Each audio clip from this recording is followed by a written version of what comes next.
a state, as part of the Union in the United States, you must have a state constitution to submit for review. We submitted one in the late 1870s and said, we want to be part of the club. And they said, yeah, it's not very good. Try again. So we did. And between the 1870s and 1880s, when we tried for round 2, Pennsylvania and Iowa had both been accepted into the Union.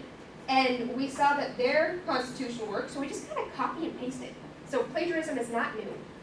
And they had one single industry that was heavily favored in their charters. It was railroads over in the East Coast. And in that copy and paste, we took that with it. But we changed the industry to mining. Okay. I love when I have people that understand civics and history. Okay. So, 1889, we are now a state. Where are the decisions in the state made? In theory. Where are they actually made? In view, in the bars, in the back rooms, behind closed doors. And then they tell you, go to Helena and vote this way, right? So the Constitution really set the stage for the mining industry to be heavily favored in our state at the expense of the rest of us. And that worked for about 80 years. And as we are known to do in this state, we rose up and said, you know, it's not going to work for us anymore. So we sent 100 folks to Helena to create a brand new constitution, 3.0, in what year? 1972, we ratified our current constitution. And so if you think about what was on the minds of those delegates when they were in Helena trying our new version of the Constitution, we didn't want a single industry to have a whole lot of control, and we didn't want the people that happen to have money or connections to have an outsized voice, right? I mean, that sounds Montana-ish of us. So you will find things in our state constitution that are unique, they're elegant, and they are studied by law schools around the country because we're the only one that have it. One of those things you'll find in our state Bill of Rights, the right to participate in government decisions, the right to know and observe, so you get to see documents and observe deliberations, so you don't have the back rooms and the bars and youth, right? Those are enshrined in our Constitution and our Bill of Rights as a response to, we're not playing that game anymore.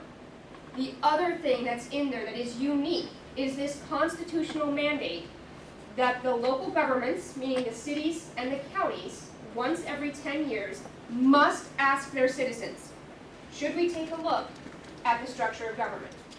And by we mean nobody that's elected in that government at the current time. So you have to ask the question. And you saw that on the ballot in June of 2024. Every city and county in Montana, mostly without exception, asked that question of their citizens. You all voted yes. So then in November of that same year, you had an election for study commissioners. That's when these folks stood up and said, we'd be willing to do this.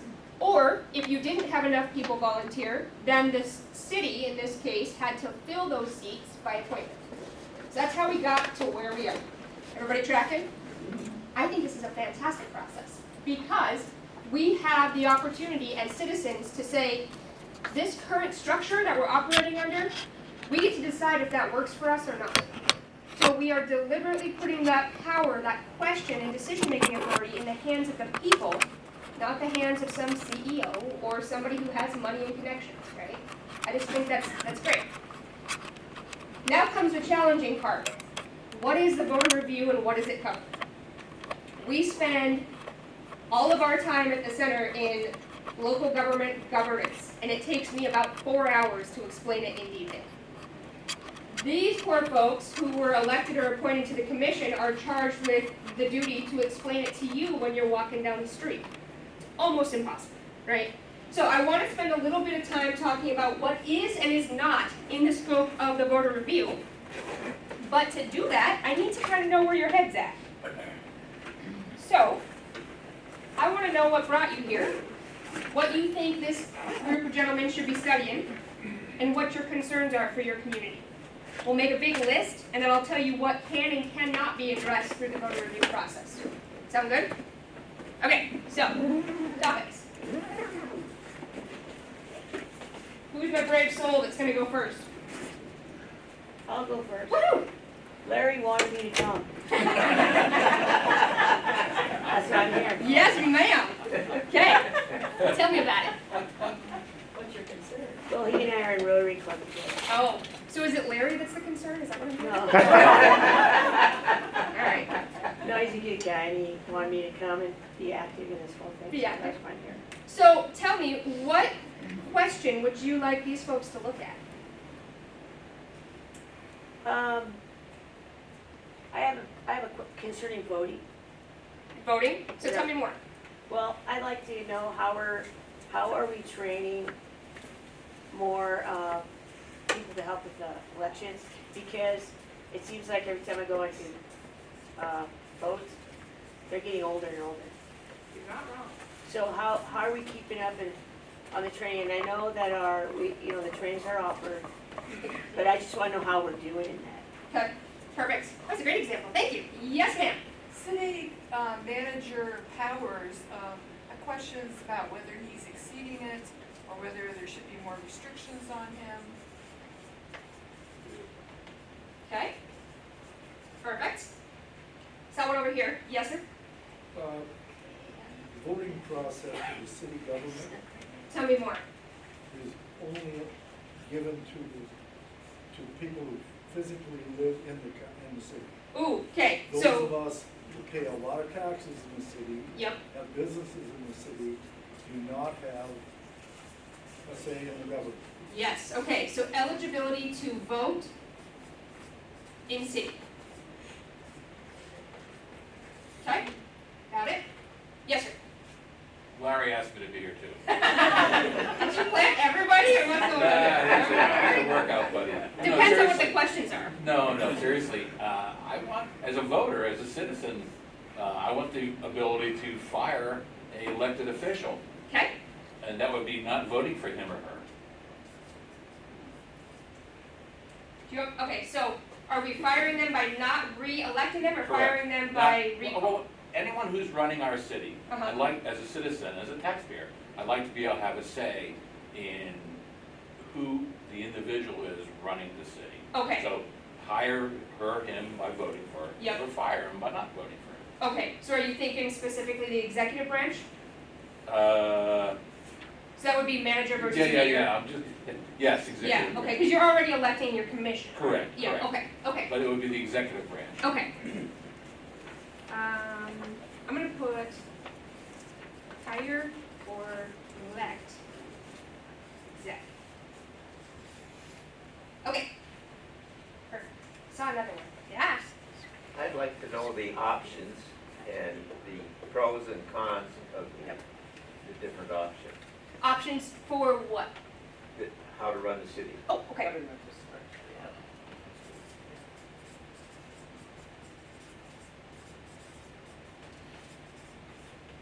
We can do that. Yes, ma'am. Actually, I have two more.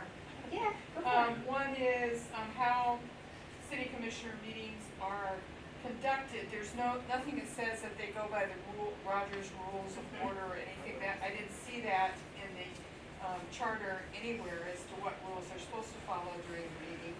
And number two, there needs to be more information as, even the commissioners didn't know the last time I went to a city commission meeting, as to agenda. How do you get on the agenda? How do you get on the agenda for it to be voted on?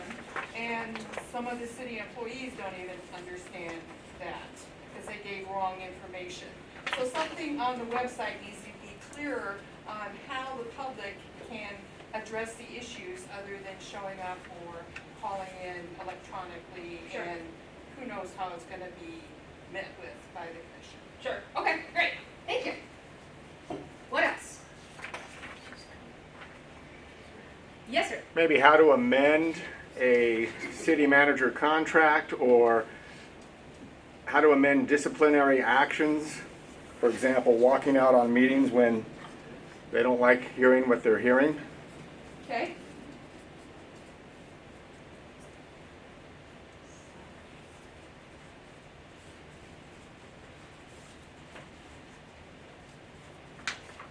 Wonderful. Thank you. Yeah. I'd like to know more about the role of the mayor and the city manager. Okay. I never see them ever at events. Okay.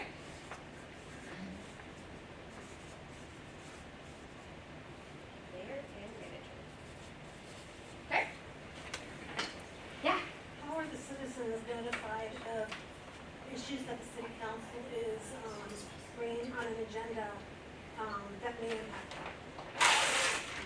they know what's How on are the agenda? how are the citizens notified of topics that are going to impact them? Okay.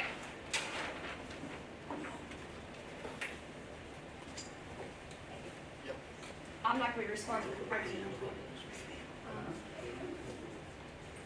Just asking. Just asking. Since you're asking. I hear somebody encouraging somebody. You want to know why there's no women on the panel? Oh, great question. Representation. Now, Yeah, we'll take the answer now. Nobody filed, I started it, I filed. Okay. Nobody filed, nobody filed. The filing period was open, nobody filed. Finally, five of us filed, the deadline occurred, so the filing deadline occurred, which meant no election was required, because we had 5 persons for 5 seats. It's because nobody filed. How was it announced? It was in the paper and. What paper?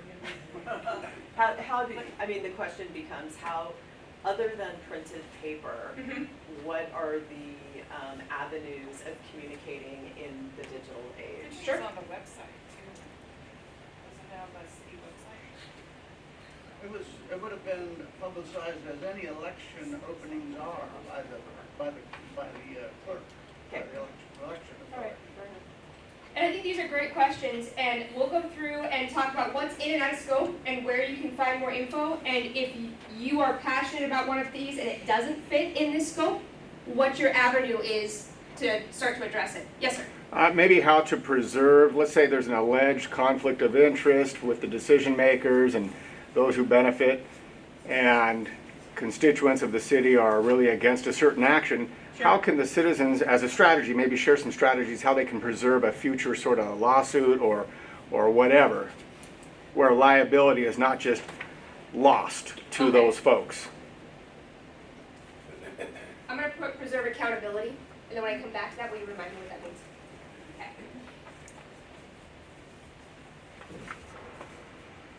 Okay. Okay. I saw another one. Yeah, I have one final one. On the chart of authority that's on the website, it's got advisory boards and commissions which are above the city manager. It doesn't seem like that's being, from what I have seen, and I'm not on a commission, just what I have seen and heard from others, it doesn't seem like the city manager takes much stock of that.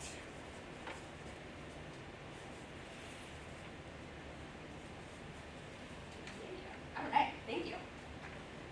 What else? Yeah. What happened last time we did this? Ooh, that's a great question. I don't know. Do you guys remember what your history is? 10 years, it would have been 10 years ago, or has it been 20, because I didn't do it 10 years ago. Okay, if anybody has a smartphone and they're willing to go with me on this, if you go to msulocalgov.org, msulocalgov.org, and you click on the Board Review tab at the top, and then you click into Material for Study Commissions, we have the history for each one of the active study commissions on our website. Can you repeat that again? MSU? msulocalgov.org. And that's for every city? Is that for every city? Yeah, so what's that? So this was adopted in 2006. I don't know if you had one in 1416. Actually, Liz helped. Yeah, that's it. Perfect. You go, Rockstar. Look at you. Okay, thanks to some studious study commissioners, which is not me. The first round of the study commission process was in 1974-76, after the adoption of the 72 Constitution. You all, and everybody had to put something on the ballot that cycle. It was not a choice. You had to either retain your existing or adopt an alternative. Okay, so you had commission executive, which is council mayor, as your existing, and the adopted alternative was commission executive with an amendment. We don't know what that amendment is on here, but you voted to retain the existing. So you had council mayor for it. Then in 86, you did not do a review. In 94 and 96, you had the commission executive or council mayor form. Your study commission proposed a commission manager form, which looks like what you have now, in structure. And the commission, or the council mayor form stayed by a vote of 753 to 739. Ooh, okay. And then in 2006, you have the council mayor form, commission executive, and the manager structure with a charter form, which we'll talk about briefly. And that was adopted as the new form of government by 889 to 750. So it was close again, not as close, but close. And then in 2016, you did not have a review. So you have not had a review since you adopted your charter form of government. Yeah, look at that. We can check that one off. Where's my drink?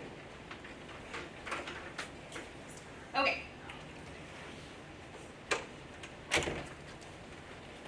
What else? Yeah. I'd like to know what the goals are Okay. of city council Okay. and how public participation can be involved and how policy is determined.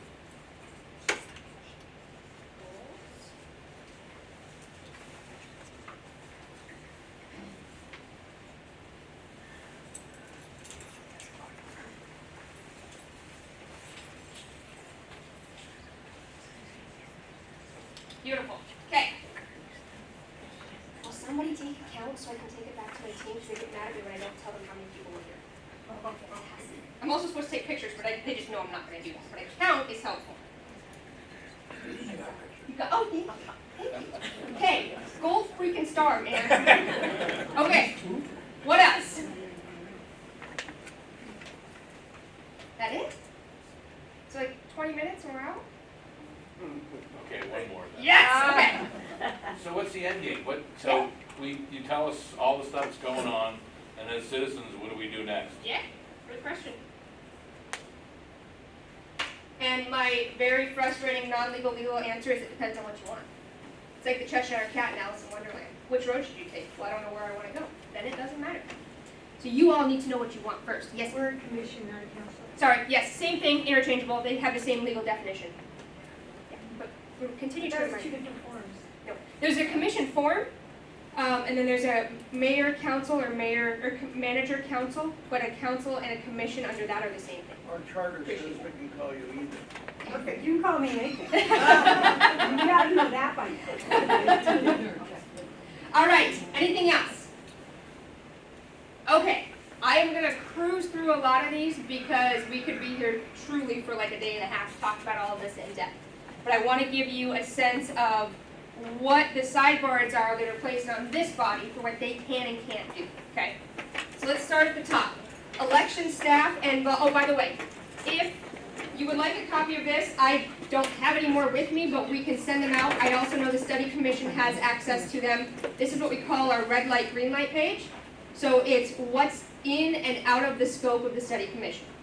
So, number one, elections, staff, volunteers, training, that is outside of the scope of this group because that is addressed in Title 13 of the Montana Code, and they can only operate in Title 7, Chapter 3, Chapter 3, some of the parts. Title 7, Chapter 3. If it's outside of Title 7, Chapter 3, they can't touch it, okay? All right, city manager power authority, we can talk about that.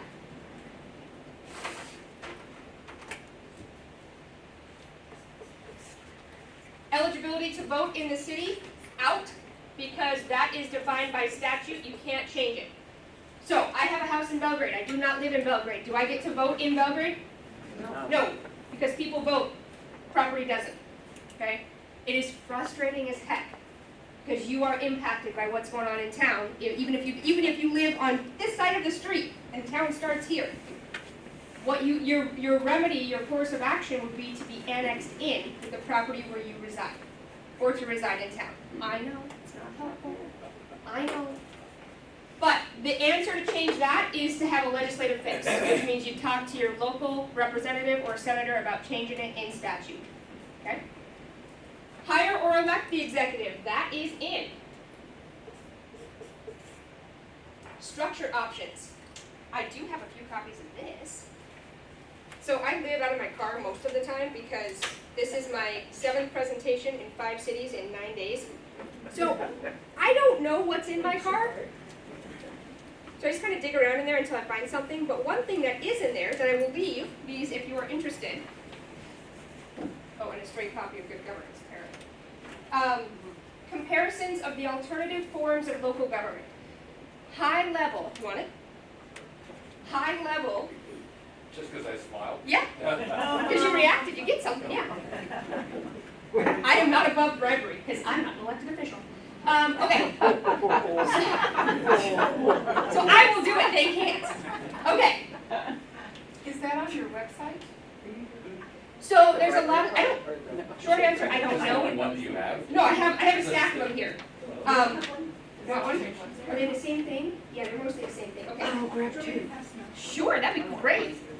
And it's not on our website, but the study commission does have access to it, so you can print as many copies as you want. What you got for me? Thank you, ma'am. Well, and I think when we leave the library, we'll print a copy. Ooh, yeah, we can do that, yeah. Okay, so, high level. There are 6 forms of government in Montana that are available to local governments. The first is commission executive, which is the council mayor form. The council is elected by the people, and the mayor is directly elected by the people. The mayor serves as the executive, right? Second is commission manager. The council or commission is elected directly by the people, and that council hires the manager based on skill and merit. Thank you. Commission, so this is where we have this commission form. Straight commission is the commission, which you see in the county usually, acts as both the executive and the legislative branch. They do not have a separate executive officer. If there is a form that you don't want, it's that one. You are setting your commissioners up for the opportunity to break the law every time they do their job. Anyway, so don't do that. ComEx, manager, commission presiding officer. The public elects the commission. The commission chooses one of their own to be the presiding officer and to act as mayor. Okay? Town meeting form of government. It is only available to those, it's either 2,000 or 2,500. I think it's 2,000. 2,000 people or less. That is where the citizenship is the electorate, is the legislative body. So you'd have to have 10% of the population of the citizens in town show up to a meeting. I think it's the first Tuesday of March or something like that. You have to have at least one meeting a year. You appoint somebody who operates as a city mayor / manager, and that's how you conduct your business, is with 10% of the citizens. You'll never get anything done. So that's 5. The last one is the one that you operate under, even though I already told you about commission manager, right? You have a commission manager structure, but it is not your form of government. Your form of government is the charter form. The charter form. The charter is not an addition to the form, it is the form. And that's the form because a charter can look like any of the others that I just described, or something that's not available in any of those other structures. For example, okay, don't do this, I'm going to give you an example. In New England, they have a commission executive, a council mayor form where everybody's elected, right? The commission is a body, but the executive is also a body. It's another board. So you don't have a single mayor, you have a board of people that acts collectively. Don't do that. Now, you could do it under the charter form. It's not available as an option that's contemplated in any of the other forms in our state law, right? But you could. You could also get a little bit funky with it in ways that you can't with the other forms. So, commission manager, I think I left that on my table. Commission manager, straight commission manager form doesn't have a mayor. It just has the commission and the manager. Okay, so you don't have that figurehead person in there. Whereas if you think about charter forms that operate with commission manager structure, they can do all kinds of cool things. Like the city of Bozeman. They have a charter form, a manager structure, so it looks very similar to what you all have, except they have this weird little clause that says there will be a mayoral election every 2 years, but there's a 4-year term. That's right. Huh? Here's what they do. So you have a 4-year term as mayor, you serve the first 2 years as deputy mayor, and then the remainder as mayor. So you never have the same person serving as mayor more than 2 years in a row. So basically you're kind of learning on the job, then you be mayor. People are just swapping back and forth for a while, so they just rotate in and out of that seat. But that's something unique to Bozeman. They could only do it because they adopted the charter form of government. Does that make sense? Okay. So tell me, that was in my very high level fire hose version. Do the structures make sense? What's available to you? The reason I'm not spending a lot of time on it is because you already have a charter. So you already get to write your own adventure. So I would rather spend time looking at your current charter and figuring out what you may want to consider changing than telling you about forms that are not really applicable to you anymore. Okay? Questions on that? I'm going to cross out the ones that we've done. City meeting rules. Okay, so, wait, gotta go back. So the charge of this body, the study commission, is to review the power, form, and plan of local government. They can look at budgets, look at policies, interview officials, all those things. But at the end of the day, their job is to decide whether to recommend any changes to the public about a change to your charter, essentially. Because you can only change a charter by an affirmative vote of the citizens. The council or commission can't do that by ordinance. So their job really is to look at what's in the charter, what's not in the charter, should we be recommending changes in there. They have the option to do a supplemental report, which would be things like they could recommend, but are already under the authority of the current commission or mayor or manager, and it's a recommendation, they don't have to comply with it. Make sense? So their main report is, we're going to recommend to the voters this change, if any. The supplemental report is, yeah, you guys have the authority to do this. We think you should look at it and consider making this change. So those are their 2 levers that they can pull. Okay? So things like city meeting rules, preparing the agenda. These things should be in some kind of governing document at the city, typically bylaws. Okay? Section 213, the commission shall by resolution establish its rules of procedure and time and place of meeting. Okay. So it's already in the charter, right? So it's already in the charter. So they have the authority. So the best that these folks could do would be in the supplemental report say, hey, we think you should change your meeting rules, your bylaws, to include, exclude, amend X thing. Make sense? But where are the bylaws? They're not on the website. That would be a question for the city. And this is a fantastic point to clarify. These folks don't have access to they can't direct the clerk to tell you where it's at. They can't direct the manager or the mayor to tell you where it's at. They're separate entities by design. Except you. What's your role, sir? On this in particular, I am mainly just a liaison between this board and the city commission. I don't get a vote in this board. I'm just basically here to help out. Yep, exactly. So he's what we call the ex officio member. He has status amongst the board. He can be involved in conversation more than just public comment, but he has no voting authority because he is an elected official. Yeah, elected official of the city. Could be an elected or an appointed official that is defined by city council or commission. Good? Okay, so talk to the city on this one. And they could put it in a supplemental report if they think it's appropriate.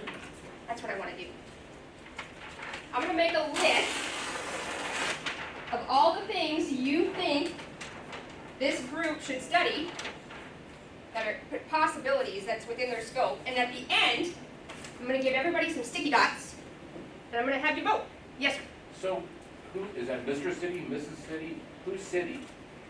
City of You say Polson. talk to the city, is it like, what individual? So you would go to city office. I would start with the city clerk. Okay. And if they don't have the answer, then talk to the city manager. But the clerk holds the records for the council. Okay. Yeah. Great question. Okay.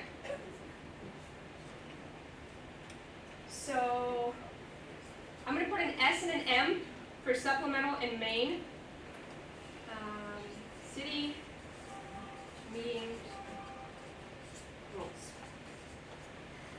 gonna do, when I get done with this whole list, is you're gonna have study or don't study.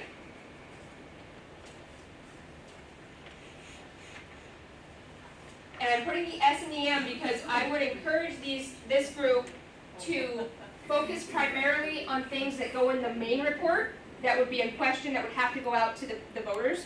And if they have the time, capacity, and ability to study supplemental things, to include that as a secondary priority. Okay? All right. City meeting rules, got it.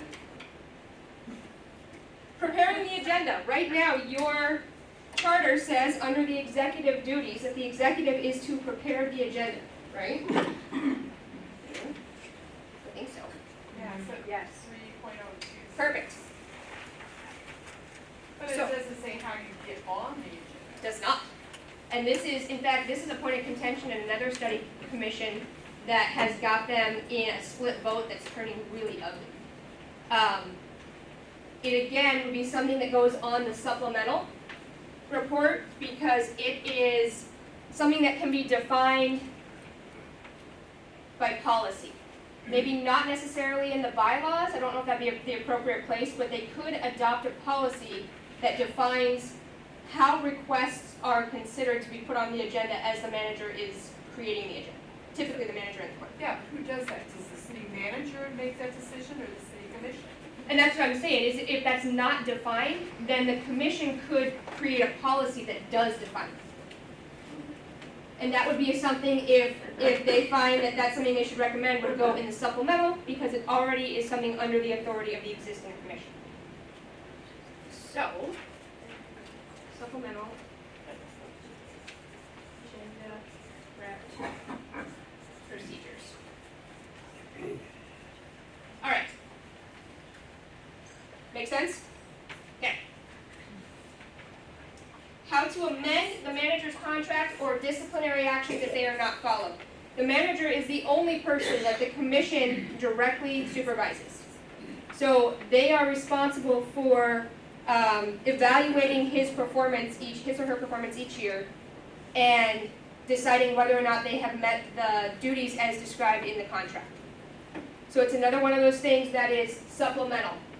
Except for, you could add a change in the charter for the length of the term of the contract.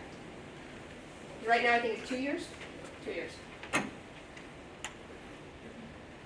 I tried really hard not to put my own bias in this, except town meeting. Don't do town meeting. There are pros and cons for all lengths. I would say that the con that comes with shortening the length less than 2 years is it creates instability, or potential for more instability within the city. So I would be careful with that. Especially knowing that if a person hired to that role were to materially breach their contract for employment, they could be terminated with the existing length. Make sense? So you wouldn't necessarily be fixing anything by shortening it, but you may be creating a more disruptive environment. Okay. But you could put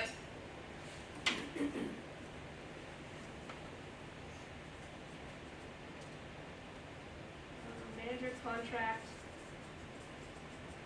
length in the proposal. Good? Okay.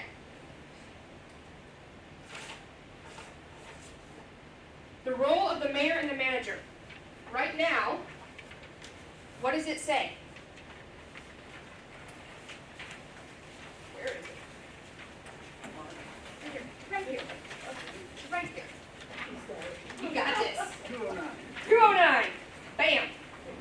Okay, so we are looking at, which one is this? Powers and duties Of of who? commission. Commission, okay. So, and 210 is the chair of the commission, right? Yes. So the commission's job is to be the legislative branch. Their job is to make policy, right?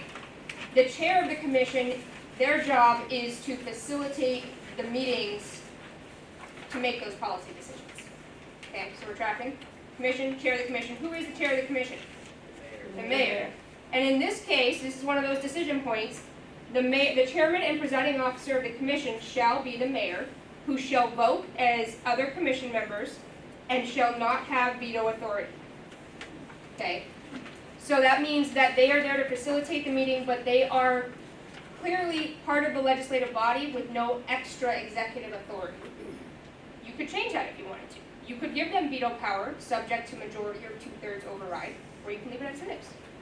That's a question that would only be able to be changed by a vote of the people, so it would have to come through these folks. Okay? Couple other things. Since we're in the chart, oh wait, nope, sidetrack. Okay, that was chair. Other duties of the mayor. The mayor shall be recognized as the principal officer of the city government for ceremonial purposes and shall have no other executive or administrative duties except as specifically prescribed by resolution. So the charter is saying your job is to stand up and be a figurehead at chamber openings, whatever. That's it. You have no other executive authority. However, that last bit, where did it go? Except as specifically prescribed by resolution. If the community decided that they wanted their mayor to operate in an additional capacity, they could go to the council and say, council, we think mayor should be doing whatever it is.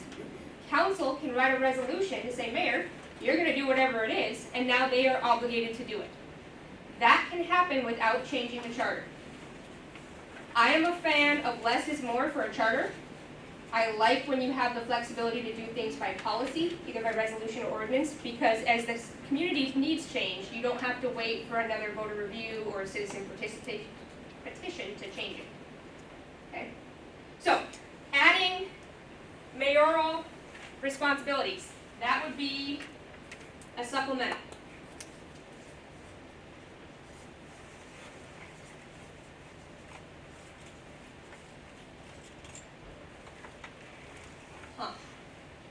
I'm suspicious now. I was trying to make enough room on this, but I just realized I have like 50 people in the room and this much space to vote for it. So, it's fine, it's fine. We can put the dots above them. We can tally.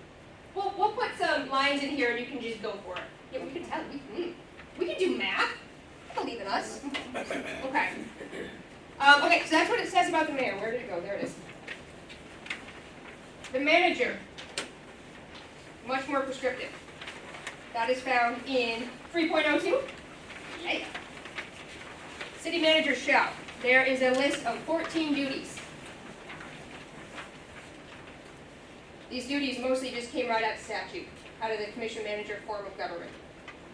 So it's not like these were dreamed up by the last study commission or anything like that. It's pulling out what is the city manager's role typically.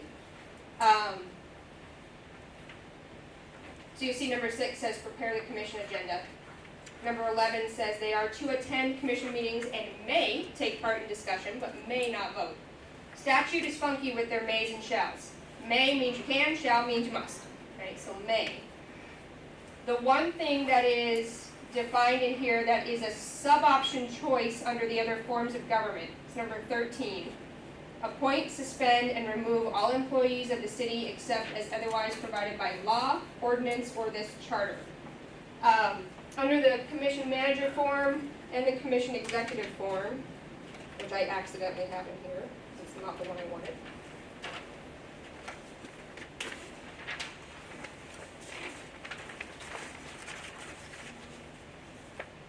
Here we go.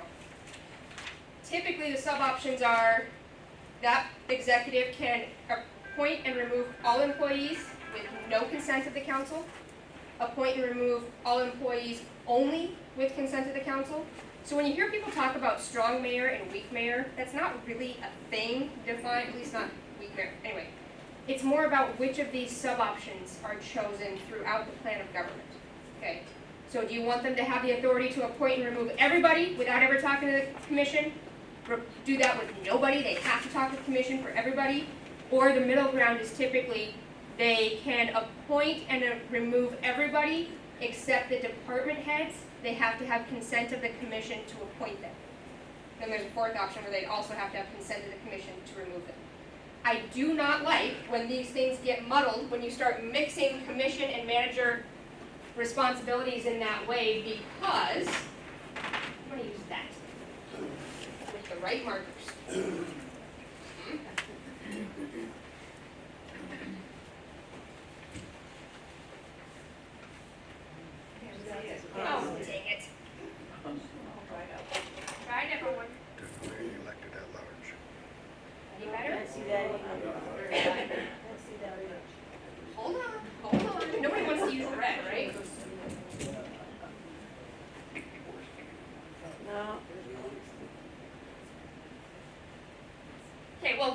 on this.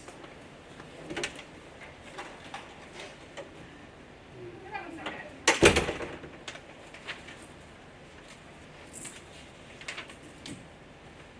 Okay. Let's try this. Is that better? Yes. A little bit? Okay. What we're going for here is separation of powers. This is the executive branch. This is the legislative branch. Oh, yeah. The reason I do not like when the commission has to consent to all hirings and firings, because you start to blur this line. And the challenge is, oh, thank you, I appreciate it. The challenge is when you have a contentious firing of an employee, and a couple, three of these folks were in on that, and they want to file a lawsuit, the first stop for corrective action or for remedy is this group. And if that group was involved the first time, they are now not unbiased. So it creates more risk for the city, because the more you muddle that, the stronger case those folks have in an employment lawsuit. Make sense? So I'm okay with the consent of the commission for the department heads. I think consent of the commission for everybody is tedious. You won't get anything done. Because you don't want the commission consenting to hire the lifeguard kids in the summer pool, right? That doesn't make a whole lot of sense. But I don't like when we start to involve them with terminations. It gets really messy really fast. Yeah. But you said earlier that the executive reports to the commission, so that line is already blurred? It is defined in the charter. It is defined in the charter that the only person that the commission directly supervises is the manager. Right. Everyone else is supervised by the manager without consent of the commission. Right, but by implication though, everybody under the manager still is under the manager, which reports to the commission. So how is there really true separation of power then? Or, yeah, I'm just asking. Yeah, no, I think it's a fair question. So it looks very similar to a nonprofit board and executive director model, right? Somebody has to manage the executive director. They can't just be out there doing their thing. The board's really the only option. Right. And they draw that line that anybody except the executive director needs to be managed under the executive function, not the legislature. So the reason that they're overlapping at all is because how does the legislative branch, the commission, influence the management of staff? Through what? Policy. Right? They set the pay scale, they set the employee policy book, they do all of those things by policy. That's the policy-making body. Then the executive branch executes what they do, right, what they set.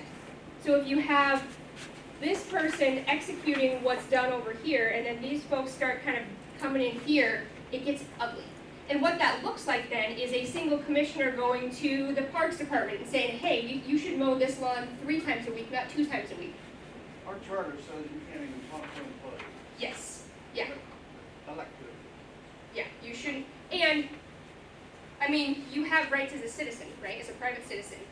But it's really bad it's a bad position to put your city staff in when they have a city commissioner come in who has no authority outside of a properly noticed public meeting, because their authority is one of 5, one of 7 votes, okay? If that person comes into the Parks and Rec department and says, hey, I think you should do this, they're not asking as a commissioner necessarily, but that employee knows that they're a commissioner. It puts them in a really difficult position, because now they're responsible in their reporting structure to the manager, but they get being asked to do something different by the body that runs the city. Don't put them in that spot. Yes, ma'am. Do you have a thought? Oh, just hanging out. Okay, sure. Okay. Thank you, Do I have a Jesus. thought? What was it? Hear me.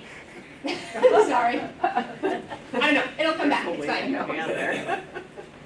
Okay, so that's where you find the role of the mayor and the manager. If you want there to be additional roles or additional duties in those roles, you could put it in the charter.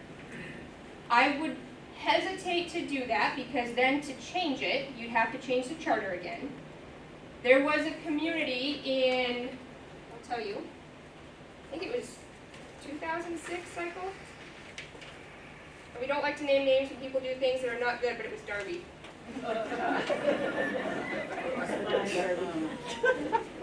Darby, there it is.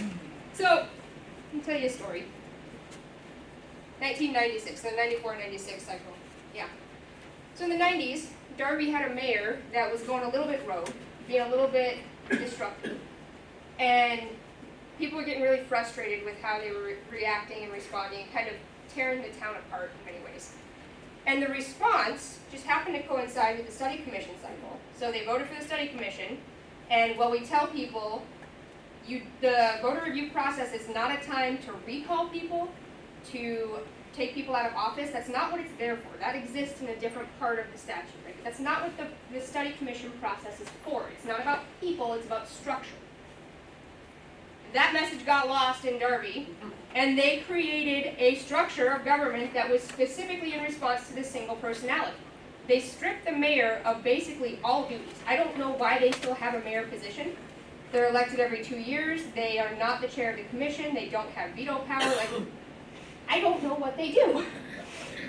And Darby has been struggling with that since that person finally rotated out of that position. And now, 30 years later, they can't change it because they've tried and the citizenry won't adopt the change to the charter. So that Darby is our cautionary tale. Don't put something in the charter in reaction to an existing personality or an existing policy. Change it through the bylaws. And the other thing is the charter. So if you think about, charter is the supreme law of the land in Polson. Under that are bylaws and ordinances, and then resolutions and policies. Resolutions can be brought up and adopted at a single meeting. Ordinances, and they are effective at the time of adoption. Ordinances need 2 readings, first reading, 30 days later, second reading, typically, and then are usually put into effect 30 days after that adoption. So there's a waiting period, right? That process is still drastically more nimble than asking the citizens to show up to vote and then adopt a change in a single document. Make sense? So don't hamstring yourselves because you're frustrated about 1 or 2 things. That's why you have elected officials. If you don't like what they're doing, elect somebody else. You have this vote every 4 years for a position. But don't make it harder than it has to be in the charter. Right? Yeah. How do you manage the balance of power between the two as your city grows? So we're at 5,500 now. What if we get up to 8,000 or 9,000 and the structure, I'm assuming under the executive, grows with more employees? Mm-hmm. Does the council then, or the commission then grow? And how do you keep the balance? Because I think we struggle with executive branch, trying to assert power that they don't necessarily have. So how do you manage that in a growth cycle? Yeah, I think that's a great question. I think you're probably not going to like my answer. Okay. Which is, the city of Helena still has 5 commissioners, and you've got 70,000 people, right? Yeah. So it's not, or 50,000, whatever it is. It's not a matter of balancing the 2 sides with the number of people. It's a matter of everybody who sits in every one of those seats knowing what's in these documents and acting in accordance and holding their colleagues accountable to it. So it's about the people in the seats doing their job like they're supposed to. Yes, ma'am. Do all cities have the evaluation of the executive yearly, or is some do a 6-month eval? I don't know. So the question is, do all of the cities that have a manager do the evaluation of that chief executive annually, or is it more often? I don't know of anybody who's put it in statute that it's more often. As far as I know, all of the managers in the state receive annual formal evaluations, but that doesn't mean that they're not talking to each other throughout the year, right? So they have to give, I think usually at least quarterly updates on what's going on with the budget. That's a great time to have conversations about what's your performance like. But it's not necessarily a formal performance evaluation, Right, like you would have annually. so you could set that up, where you have, in your, what we're doing now, you can set that up. We need to have this report at this time, we need to have this report at this time. You Okay. could do that. I would suggest doing that either in your bylaws or in a policy, because then it can be changed if it's, because the problem is, let's say you put that in your charter, we need to have quarterly updates on evaluation of X person, right? And then the next person comes in and that doesn't make sense, you're still stuck doing, you're legally obligated to continue to do it, even if it doesn't make sense for them. Whereas if it's in an ordinance, you could change it with 2 readings and a 30-day waiting period. Okay. Good? All right. Other questions on the role of the mayor and the manager?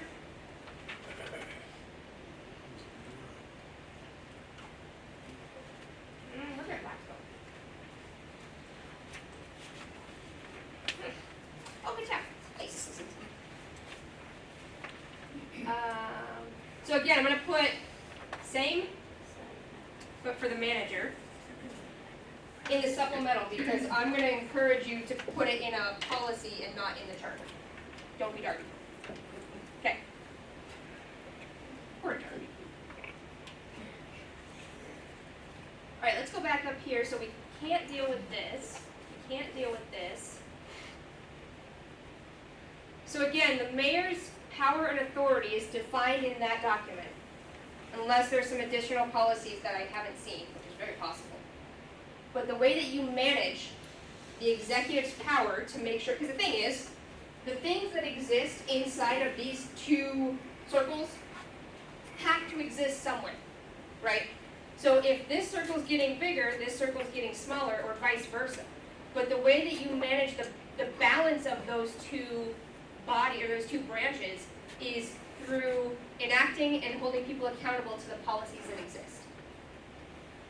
So if you have either side getting outside of their course and scope, you need to call to account, this is what the documents say that we all agreed to.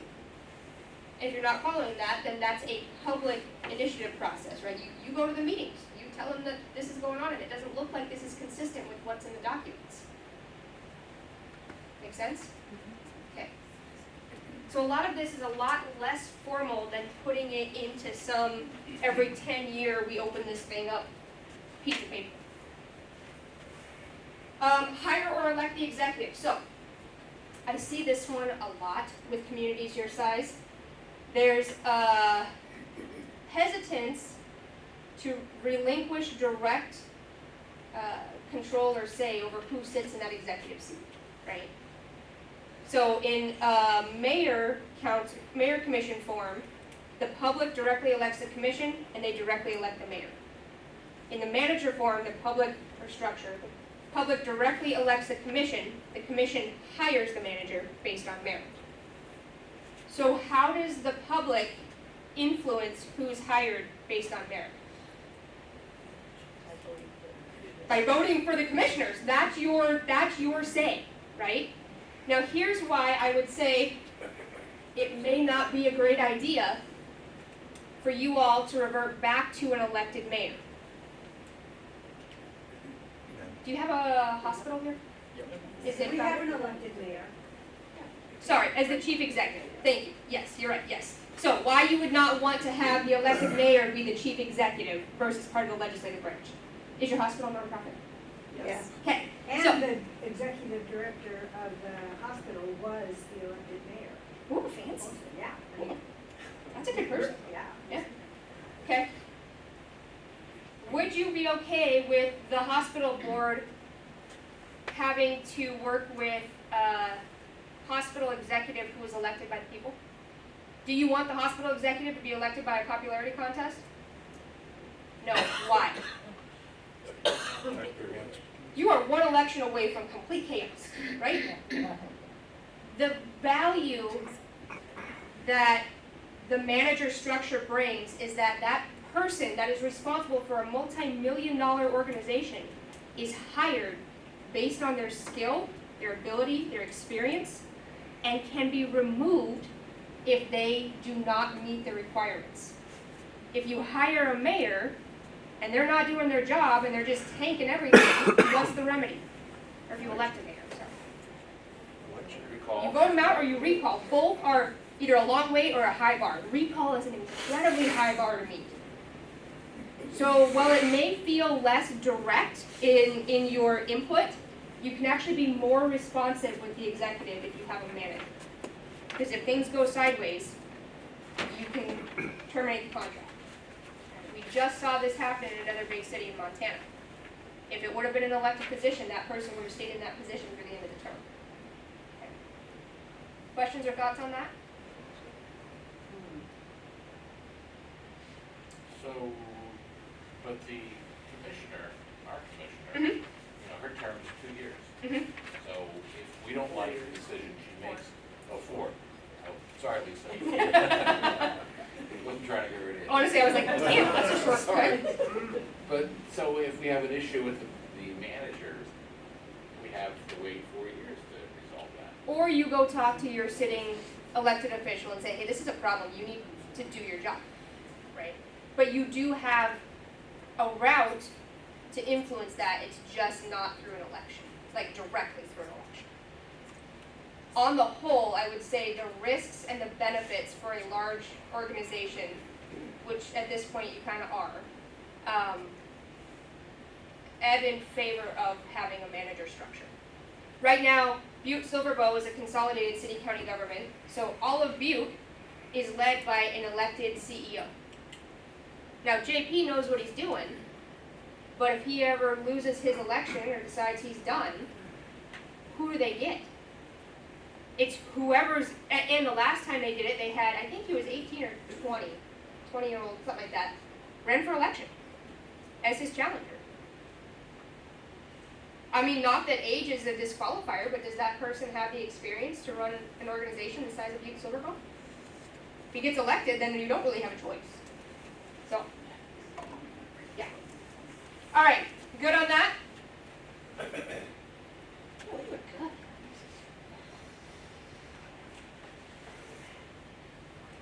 Okay, what else we got? How citizens are notified on agenda topics. This is something that is part of the city right now. I don't know what, is it you? No, somebody else is. Okay, you did, okay. So, I don't know what the process is right now. There you are. First off would be the clerk's office, to see if there's an existing policy. If there's not, okay, there has to be, because they have to, 2-3-103 says you must at least post it on the website, at the very minimum. Have to post a meeting on the website, which they likely are. You could ask the commission to adopt a policy to post it in other places and formats, but it's not necessarily legally required.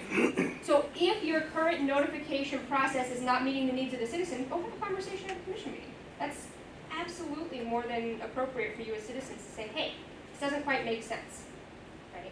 But the date and time and location is a lot different than an actual agenda. yes, they need to have an agenda. So what The agenda is on the website. the whole agenda is? Yes. 48 hours. Yep. So what the whole statute says is that each agency shall develop procedures to permit and encourage the public to participate prior to final action. And that agency must allow adequate notice prior to final action for topics that are of significant interest to the public. Yeah, that was good. Definitely passed the majority. Yeah. It's also my favorite statute. Oh, one of two. My other favorite statute says that municipalities have the authority to regulate the wearing of hats and bonnets in public theaters and other places of public amusement. Which is 2-3-103. Adequate notice, significant public interest. Those were terms that were fought over for a long time. So when Mazurek was the Attorney General, he issued an opinion that said adequate notice is at least 48 hours prior to the meeting. So you will not find that in statute. It is an AG opinion. But AG opinions and case law hold equal weight to law until the legislature creates a new law to override it. Okay, so his opinion is law. 48 hours is the minimum amount of time. It is not 48 business hours, it is 48 hours. So they could post on Friday at 5 for a Monday 8 a.m. meeting and be compliant with the law. Not good practice, but not illegal, okay? Significant public interest is anything more than a ministerial act, which was super unhelpful language. Basically, it means that anything that could take any kind of discretion for the policy-making body needs to be noticed on the agenda. And it needs to be the whole agenda, not just date, time, and place. So I like to pick on fire departments, fire districts, because my husband got voluntold to be the fire chief. And he gets all kinds of learning opportunities from me, whether he wants them or not. So if you were to put fire truck on the fire district board meeting agenda, is that adequate? No, why? What are we doing? Are we painting it? Are we buying one? Are we letting the kids ride on it because they want to stay? We don't know, right? So your agenda needs to be specific enough to include adequate notice for significant items of significant interest to the public so that they know what's going to be discussed at that meeting. So that needs to be on the website at least 48 hours ahead of time.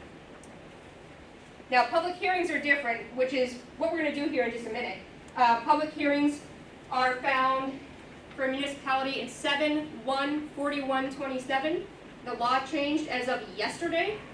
And this is why I don't like to have text taken out of the statutes and put into a charter. For example, not that this one changed, but if you look in section 2.08, filling of vacancies,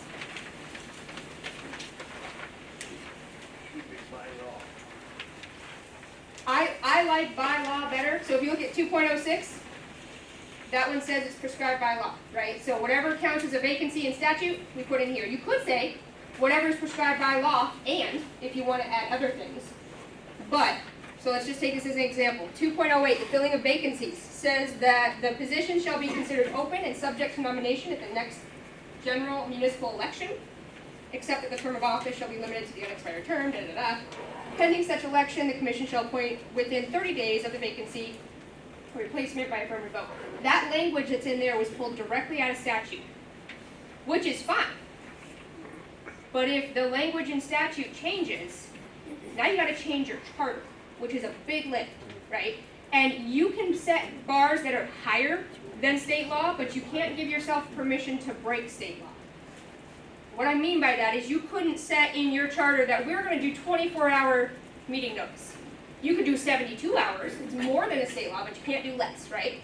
So this hearing statute changed yesterday, and it used to say that for a hearing you had to have it noticed in the newspaper at least 6 days apart with two runs, right?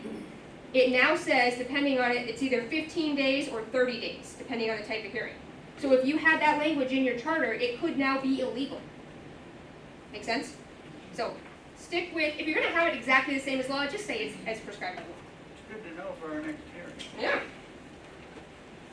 I'm pretty sure, well, you guys had it in there way ahead. Anyway, you're good. You're good. Okay, so are we good on hire or elect?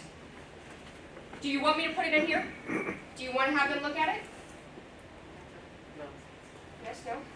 One person, yeah, I got one yes, I'll put it up here. So that would be a main report. Hire or elect?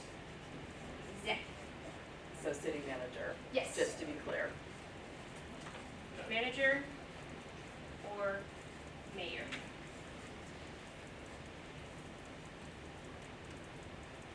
Or it could be CEO. Like, you sort of vote.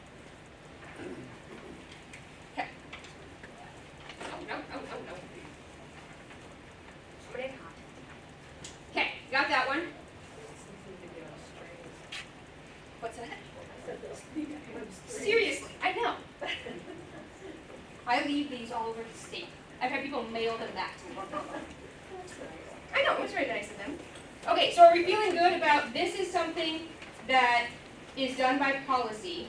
If you would like these folks to suggest an alternative method or process, they could do so in the supplemental. Should I put it up there? Yeah, Yeah? Okay. just because of the digital age. there might be other ways they can notify. Okay.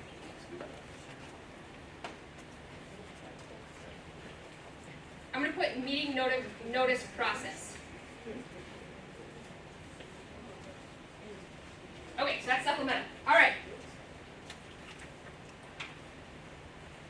Study commission makeup, did we talk about that?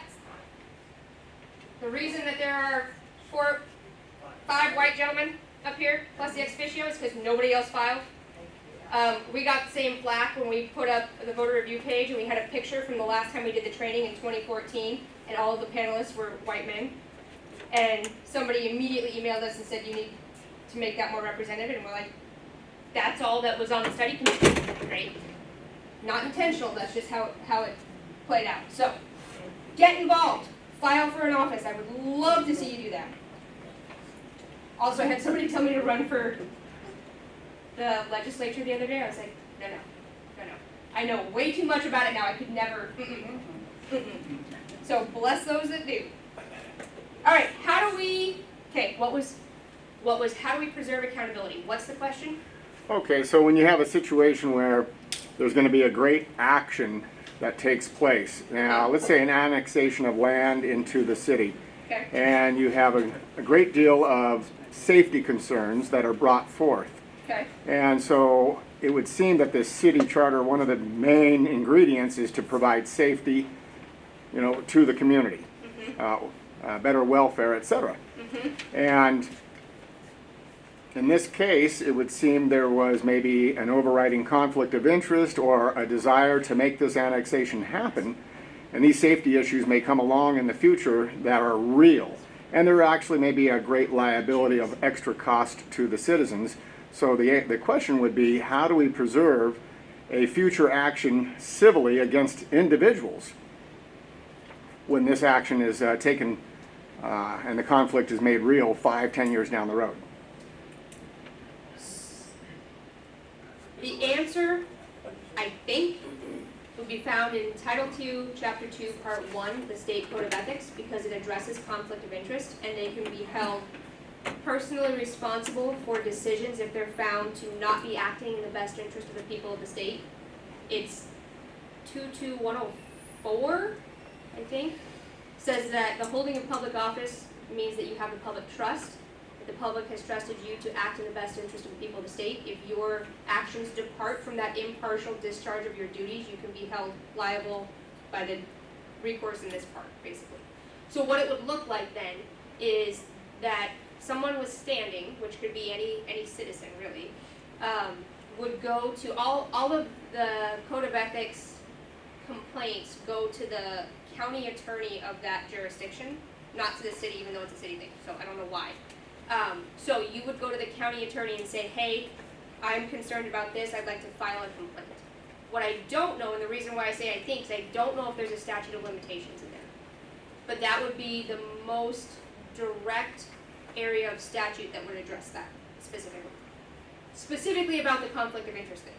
If they had nothing to do with it and they did the annex or recommended the annex or whatever, took official action, and it was harmed, you could still sue, but because they were acting inside of course and scope and found not to violate the Code of Ethics, it would be the liability of the city, not of the individual. That make sense? Okay. State law, man. Okay. So we good on that, or we want more? Thank you. Okay. Okay, I like this question. How do boards, city manager, and the commission all relate? Do the boards sit above the manager, and why is that not taken into consideration? Here's what.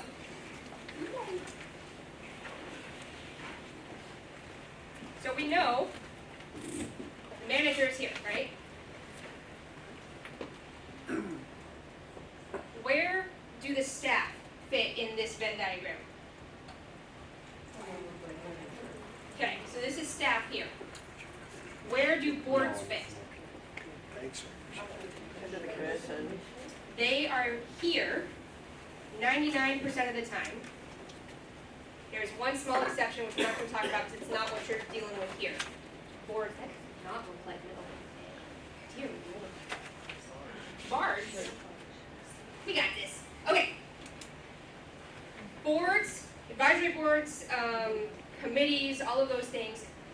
entities that are a creation of the legislative body. They are a creation of the commission. They answer to the commission. They do not answer to the mayor or vice versa. They do not supervise staff.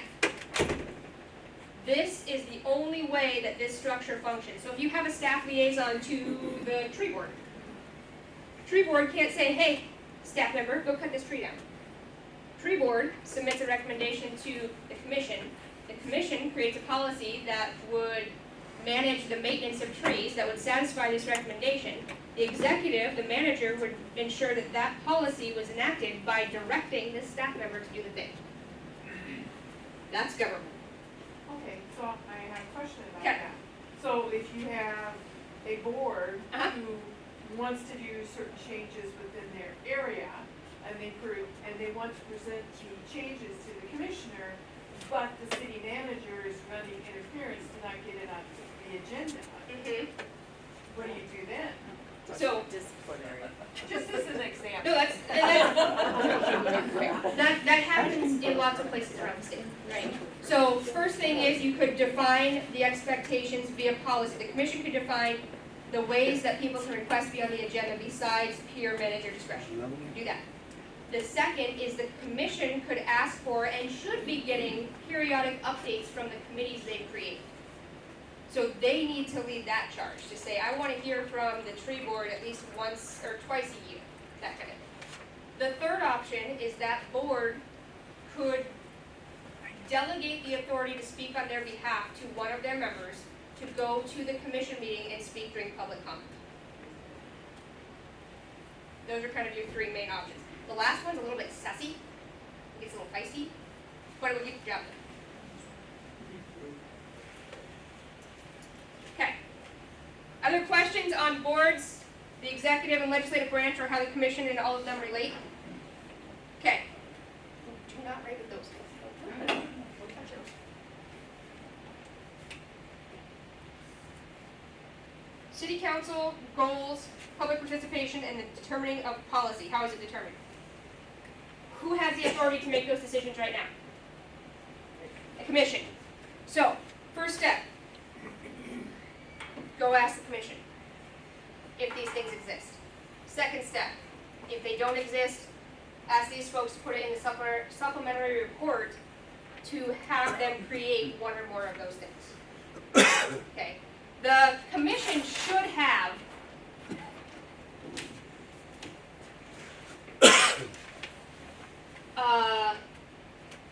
procedures for public participation.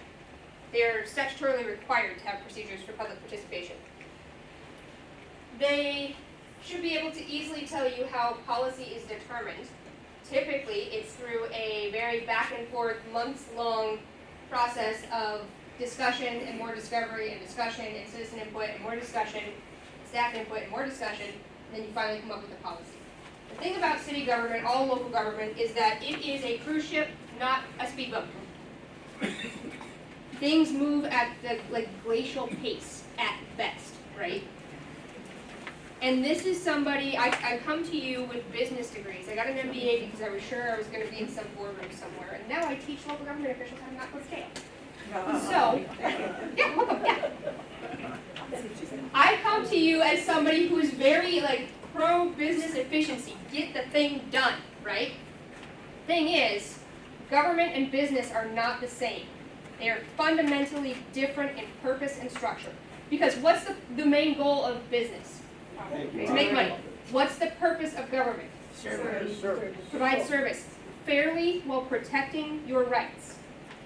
Right? And that's the thing that makes it take so long. Because you have a constitution, every single one of you, I have a constitutional right to hear the city of Polson's deliberation process. So does somebody that lives in West Virginia. Our Constitution says the public. It doesn't say the citizens. Okay? So when you are serving on a public board, well, let me back up. As a private citizen, you get to choose when to exercise your constitutional rights, whenever it's the most convenient for you, right? When you sit on the other side of that table on a public board, commission, body of any kind, you are now responsible, legally required, to protect every single person's constitutional rights that does not sit on the same side of the table as you do. That's why it takes so dang long. Because the goal of government is not to be efficient. It's to be fair, and it's to serve the people who have consented to be governed. All of the people. Not the ones that are the loudest, not the ones that agree with you, everybody. Not your friends, yeah. So the best you can hope for in government is about 70% good. If you're expecting 100% efficiency and effectiveness, you will be severely disappointed for the rest of your life. There is no local government that's 100% effective and efficient. That's not a thing. Because how many of you have gotten gas at a town pump in the last 2 weeks? In fact, I was at one today. I was like, was I here this week? But it was another one in the same town 3 days ago. It's all the same. It looks the same. We had the same food, whatever. If I go to get my Dr. Pepper out of the fountain at town pump and they have nasty Dr. Pepper, do I have to go to the town pump to get my Dr. Pepper? No. I can go to Cemex, right?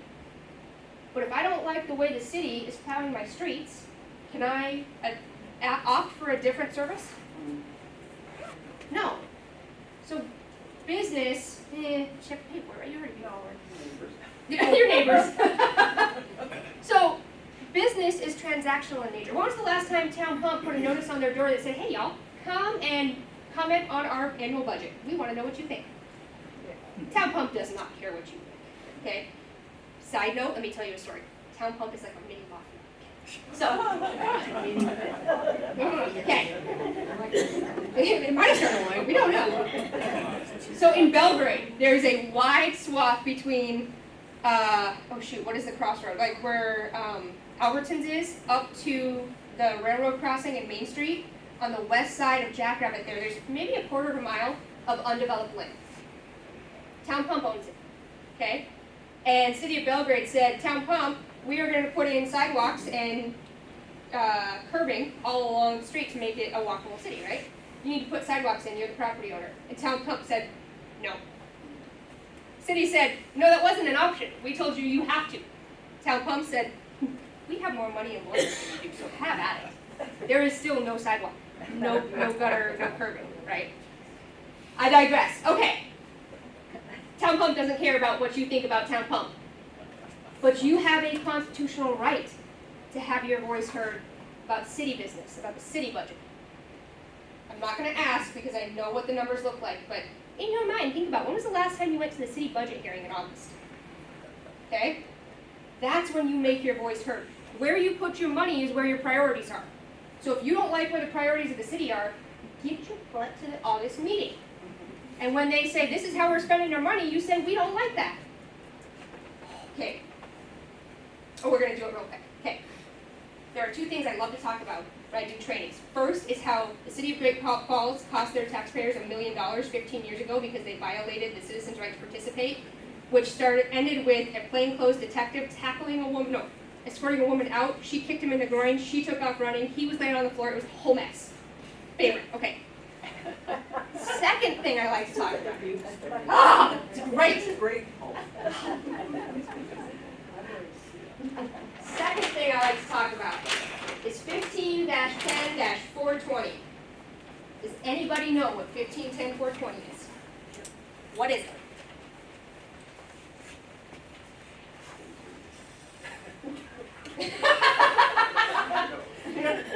The response was dispensaries, and it does not regulate dispensaries.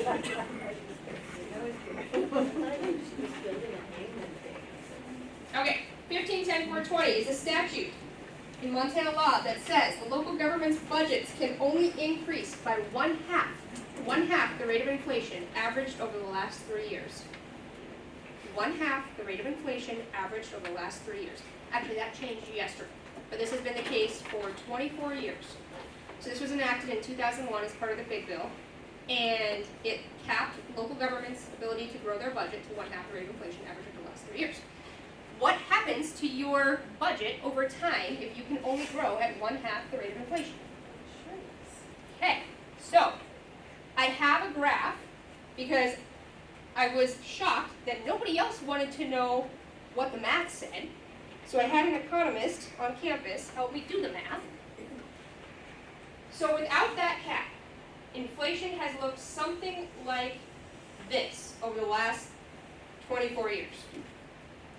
With that cap, the amount that the local government's budget has been able to grow looks something like this. Right now, as of calendar year 2024, this gap, just the vertical line gap, is about 23%. So local governments this year, or last year, are operating with, adjusted for inflation, about a quarter of a less of a budget than they had in 2001. So when it feels like there's no money, and things are going undone, and people are being stretched farther and they're burning out because city jobs don't pay that good, this is why. There's no more money in the system. And we have systematically starved our local governments. And then told, because how many of your local governments around the state do you think are offering exactly the same level of service that they were in 2001? None of them. Maybe the citizens are happier because the taxes haven't increased. So this was the debate, because half of, and this was part of the bipartisan bill, half the camp said, do not increase our property taxes at all, bar none. We're capped at 2001, that's it. The other half said, we got a fund, right? So full inflation. So the negotiated agreement was this 1/2 rate of inflation. As of yesterday, it is now local governments can increase full rate of inflation up to 4%, which will help.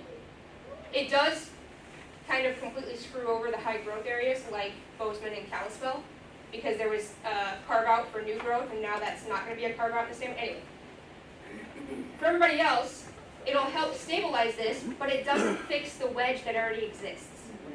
So everybody is doing more with less right now, and they have been. And so when I tell people, because everybody's telling me the same story, which is we have no money, services are lacking, people are mad, and a whole bunch of things happen all at the same time, and they coalesce to make the perfect storm. And this was one of the major factors. So when you feel like the city government is not doing what it did, when it feels like you're having more levies, special district or special levies go out on the ballot than you ever have before, you're not imagining it. It's because we don't have the money to fund the services that we expect. If you don't want to pay for it, if you don't want to vote for the levies, that's fine. But you can't expect the services to stay the same. That's the thing that's happening in our state right now. Okay. Questions on that? I could go on for hours on 1510-420. Because 1510-425, the companion statute, says that you can raise more money, but you have to go to the voters every time you do it for every specific mill. That's why you see all of those extra mills all the time now, because of the statute. Okay.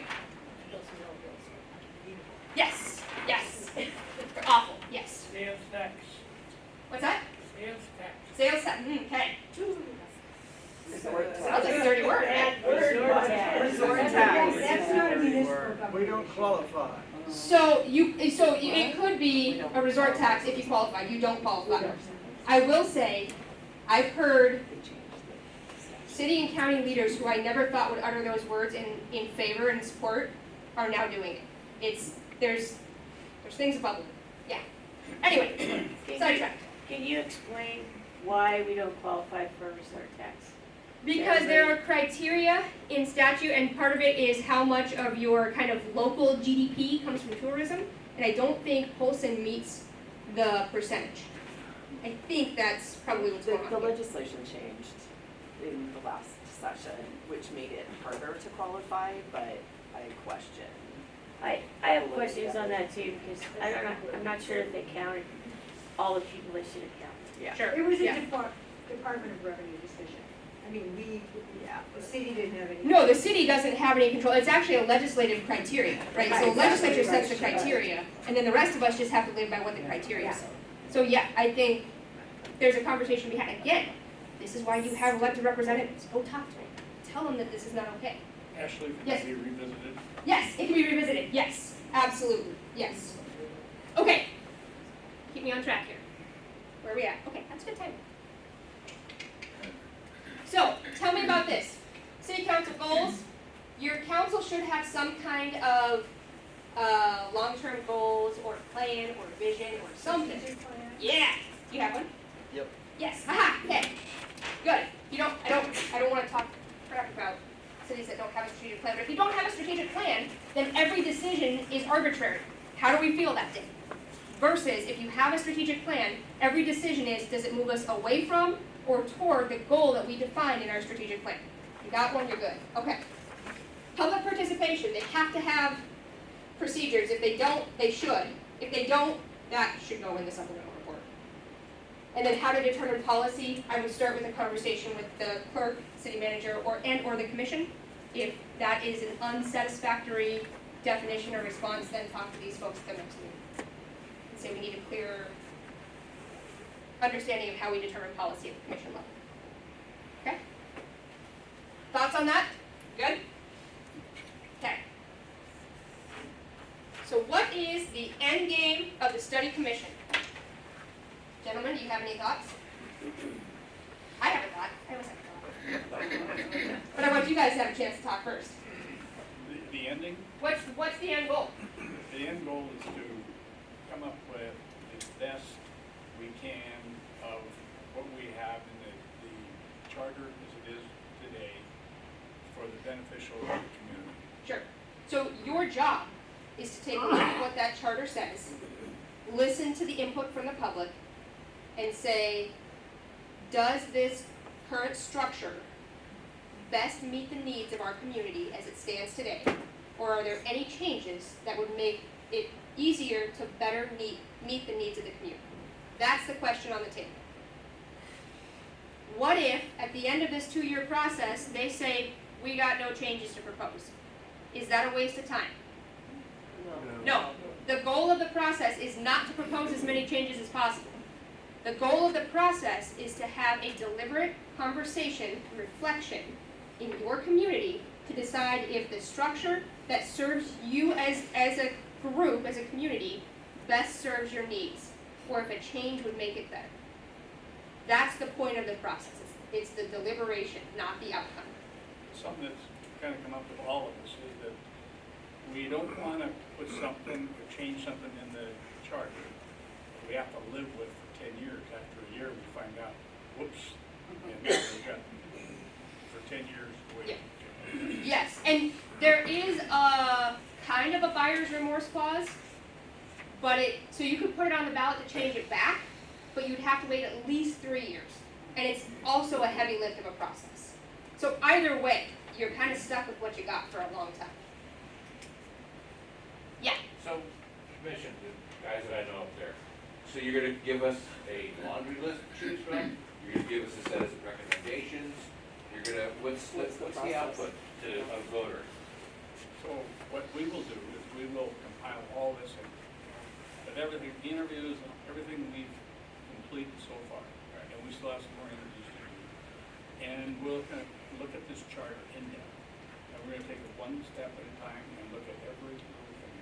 And then we're gonna come back to you again in another public hearing, and we're going to lay it out a little bit more about, okay, this is what we've come up with, and we'll be doing basically kind of the same thing we're doing here, but we're gonna give the public gives the opportunity again before we ever make any moves. So, I'm not trying to put words in your mouth, Larry, I'm just trying to understand. So, what it would be, conceivably, it could be whenever we all get together next, it could be, we don't think we need to change anything, or we need to have this process. Is that kind of, okay, all right. Can I? All right. And each of us might have our own ideas, and we'll all present it, and if I might get outvoted 5 to 4 to 1, then I can make my own report. Well, I would have done it this way. But you're gonna give us, the next time we all get together, it will be, here's what our thoughts are. We're together every month. You can come to every meeting. Yeah, I know, he's Larry. So to put a finer point on that, they are legally required to produce a tentative report with their formal recommendations. And they have, so this is their first public hearing, which we'll open in just a second. First formal public hearing to gather input, and I love the way that they've chosen to do this, is they did not come with any preconceived notions. In fact, we kind of were on the other side of, are we ready for this? Like, are we ready to have a conversation with the community? And they did that intentionally so that you get to have input before they get too far down the path. The next time that they are legally required to hold a hearing is with their tentative report that details their recommendation. So if they say, we propose no change, you all can come back and say, guys, you need to propose a change. So you have a time to respond to what their tentative recommendations are. That's cool. Yeah. So then in their final report, they have a main report, they can have a supplemental report, and then they could also have a minority report. All those things will go forward. Yes, ma'am. After this meeting, if people want to reach out, if they have ideas after they've thought a little bit, Yeah. would they reach out to the Government Review Commission, or would they reach out to the City Commission? And the City Commission would then report back? We set up our email accounts 10 months ago, not got one yet, so. Where did you publish it? The paper. Who reads the paper anymore? Seriously, Could no we more. get, maybe we can get it on the city website. Yeah, put it on the city website. Put it on the board here. Yeah. Put it on, just put it on the whiteboard. Email. Yeah. I got mine. I don't want your social media. So you said you had monthly meetings, what day do you have them, like the first Tuesday of the month? Second Tuesday at City Hall at 3 o'clock. 3 o'clock? And there's an agenda put out, it's on the website for the city, and published in the paper. All right, The thank you. paper's talking about the paper, would it actually printed thing, and is that what you're talking about? But it's on the website though, right? Yeah, Yes. Oh, okay, and I know I hear from you. Yeah, it'll be a PDF. a PDF. Yeah, Oh, okay. on the Like the city website. the city commission ones are. Yeah, Okay. exactly the same. It's All right. posted in that little weird window and everything, and it's Today's under meeting. government and meetings. Yeah, because I get the from city main commission page. one, so I can check off for the. Is that the 14th this month? Yes. Okay, so the 14th, October 14th at 3 o'clock at City Hall. Next time they're coming together. Do any of you have your email address handy? I can just write it up on the clipboard. No. No.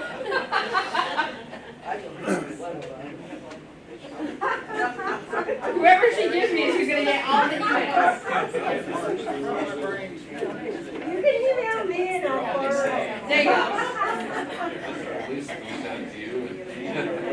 Okay, well, if you have. Yeah, that's Larry's. Ooh, Larry, you're getting yours. Find somebody else's, sorry. Loves Larry, though. I like it going to the chair because electronic meetings are an actual thing they need to avoid. And I didn't want the ex officios because I don't want it to be tainted by going to the city. Right? Okay. And that's not even mine. It's just like watching the national game. Abstract. Underscore.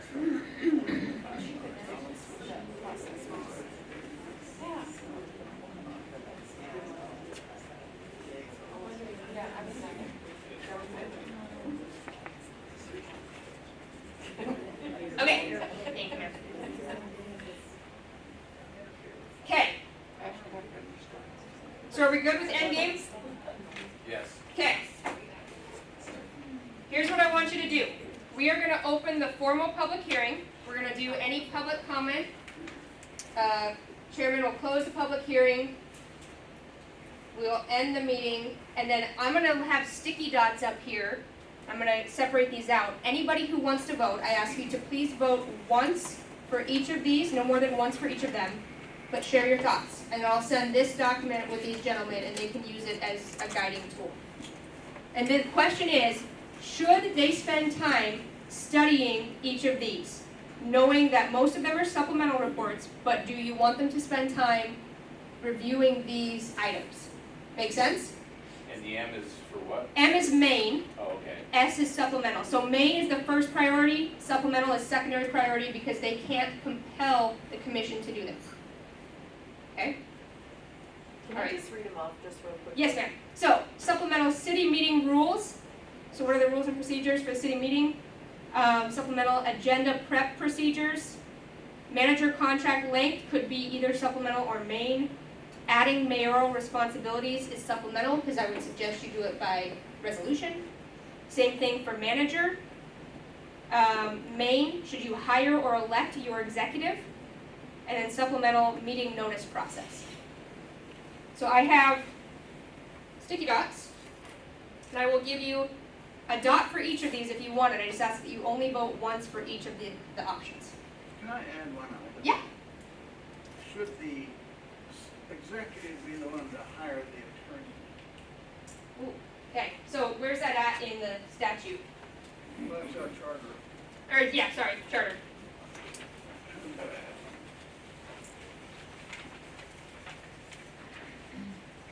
3.05 chief legal officer. Thank you. So chief legal officer, right now, it's the executive hires with consent of the commission. Some other alternatives are the executive hires without any approval of the commission, or that the commission directly hires the attorney. Those are your choices. Okay, anything else we need to add up here?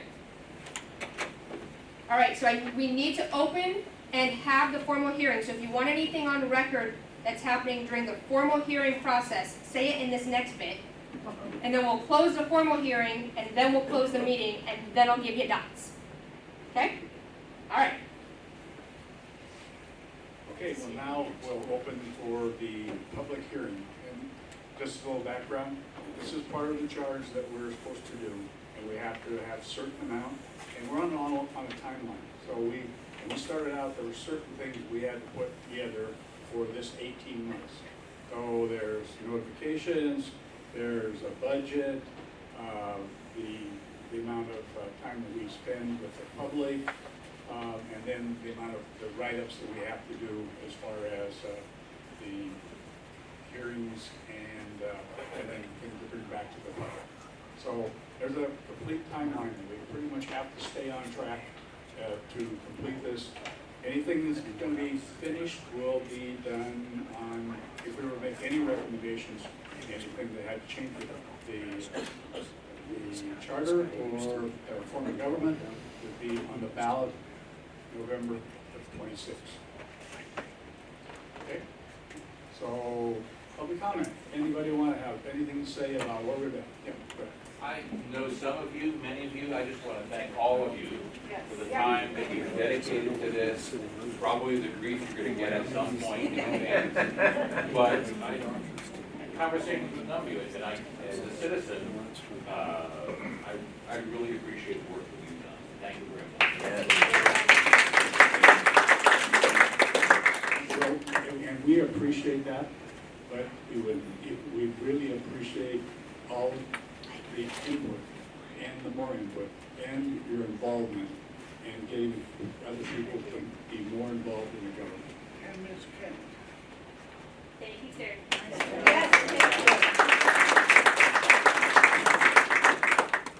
Any more public comment?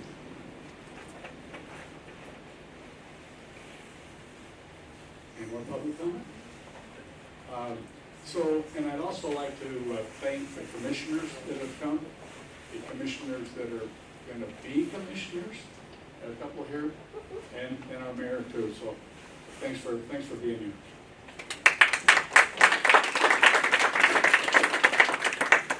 I have a question. On the chart here, the main point, hire or elect an executive, would that change the form of government? If that was the recommendation, would it necessarily change our form of government? Fantastic question. No, we're a charter, that's our form of government. So it would change your structure, but you would still be a charter form. Okay, thank you. That is one of my biggest pet peeves, when people say, we're a manager form. No, you're not. I was wrong. Okay, with that, I'll close the public hearing.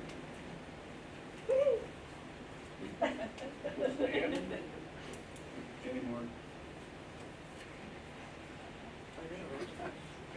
What? Any more? I got nothing else. Anything else you guys got? She's got So dots. anything more for the good of the order? Seeing none, I'll entertain a motion to adjourn. Second. We're adjourned. Thank you very much for coming, everybody. Thank you, guys. Thank you. Did anybody think now? Thank you. Bam, thank you.